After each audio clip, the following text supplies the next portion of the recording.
Hello, my friends, and welcome back. Thank you very much for being with me again today. Next time when you hear the United States of American government pointing its finger at different countries, saying that you violate this right, you violate that left, have no values, you are violating United Nations blah blah blah resolution, we're going to impose sanctions, the international law, the, as they say, rule-based world order. Don't bother. Don't bother. That is fake. Not fake, it's hypocritical. And I will show you why. We have here a senator, his name is Rand Paul. And Rand Paul introduced a resolution in the US Senate requiring the 900 US troops located in Syria illegally to be withdrawn, taken out from Syria out, since they are illegally and without authorization located on a territory of a sovereign country, Syria. Now, those troops, which are about 900, are deployed there with no authorization, congressional authorization. Deployed by whom? Deployed by the executive branch, right? The executive branch, the president, the government, the defense department, and so on. Now it seems like one branch is not doing what it's supposed to do, checks and balance, I guess. So let me show you here an article coming from the Russians where this resolution was defeated because about 80 some senators voted against it. That is, no, we should not withdraw our illegal occupation of Syrian territory. Let me give you some details here. Sputnik. Senate blocks a resolution calling for removal of US forces from Syria. The US Senate on Thursday blocked a joint resolution introduced by Kentucky Republican Senator Rand Paul directing the Biden administration to remove US military forces from Syria within 30 days. Senators rejected a motion to advance their resolution in a vote of 13 for, and then it was 84 against. 84. So 84 knew better. Now, and I'm quoting what Rand Paul said. The American people have had enough of endless wars in the Middle East. Yet, 900 US troops remain in Syria with no vital US interest at stake. No definition of a victory, no exit strategy, and no congressional authorization to be there, end quote, Paul said in a statement on the resolution. What's this? No congressional authorization. So that means the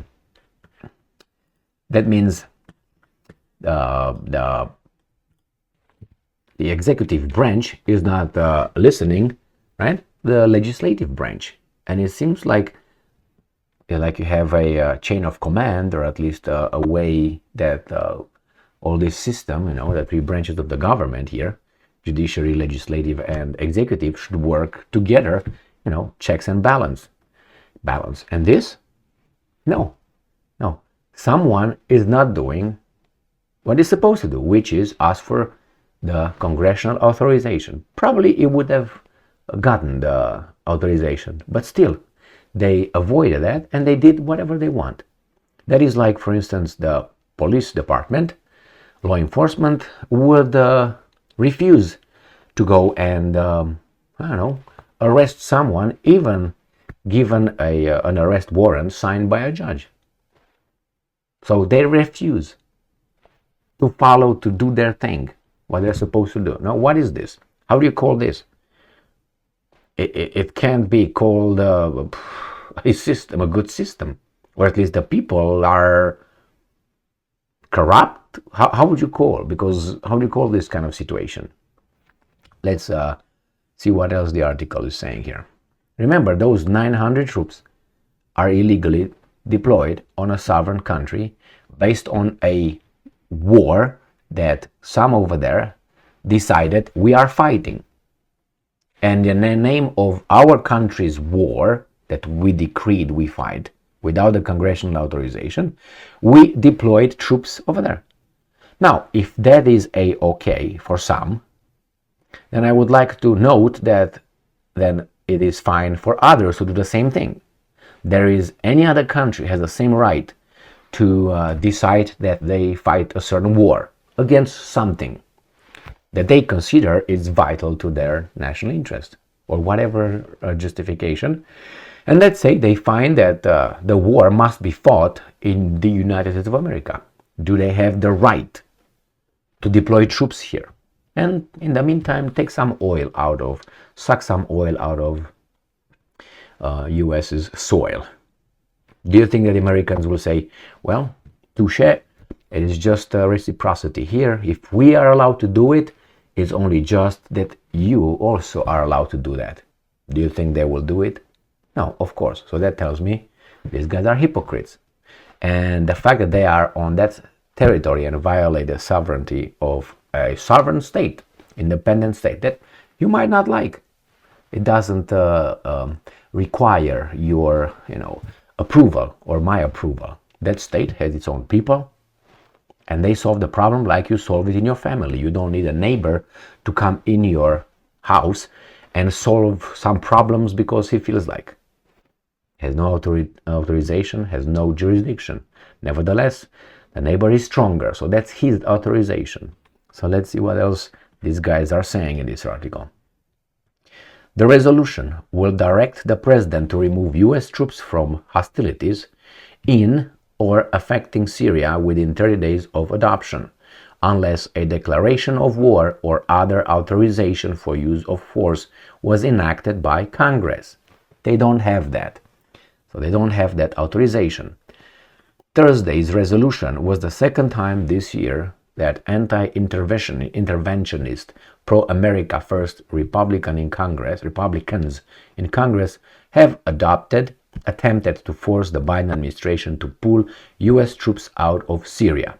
In March, the House of Representatives voted down a resolution put forward by Florida Republican Congressman Matt Gaetz to remove American forces from the Middle Eastern country, with the lawmakers and his fellow pro-Trump's Freedom Caucus's Republicans getting a rare show of support from the Democrats' Congressional Progressive Caucus, resulting in more than 100 lawmakers voting in favor of the bill. The measure ended up failing by a vote of 103 to 321.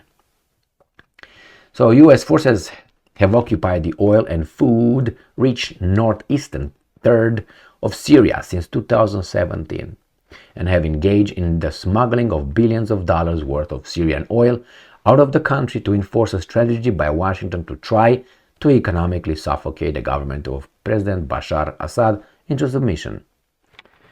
Now, do you think that's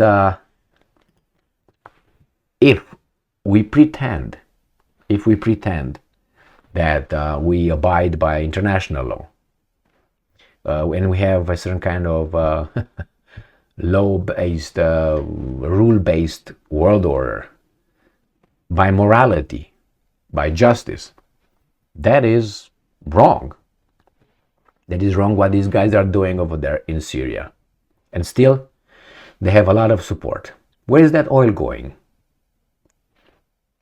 Who gave them the authorization to suck it dry and send it to where? I don't even know where it goes.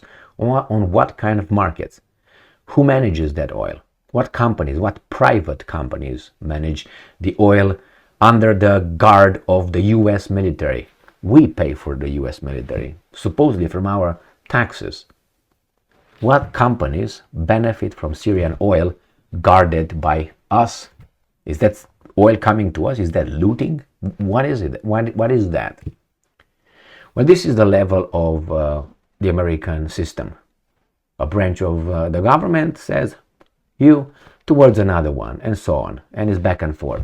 And you have a lot of weasels who are actually, in cahoots with the military-industrial complex, with energy companies, or oil, gas, and so on, and with the finance interests with banks. Thank you very much for being with me again today. Stay strong, stay smart, look for the truth, and be just.